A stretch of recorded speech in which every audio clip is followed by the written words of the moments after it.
चलो দেই নামান তো ছোড়ো তো পালা লাগবে না না খাওয়া যায় খাইতে পারবেন 500 পারবেন যেটাই কত কইরা বাস এক এক জোড়া এক একটা দাম তিন না দুইটা নেমু দুইটা কত কোন দুইটা নেবেন এই দুইটা দাম কত ওই দুইটা 800 হ্যাঁ 800 কয়টা নাম দুইটা কত আমি আনি ফ্রিতে তা আমি তো হেলে কই লাভ আছে 800 টাকা দাম আছে তাইলে আর তো যা আছে ওই কই নেবেন 40 টা না দুইটা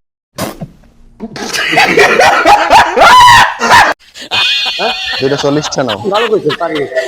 চলো এই যে আমি ফ্রিতে নেই ফ্রি দিলে মুইটা ফ্রি দিতে দাম কি খারাপ কইছি না আমি কইছি আমি খারাপ 50 টা দি পারি না ভাই 50 টা পারি না বাবা 60 টা পারি না বাবা না তো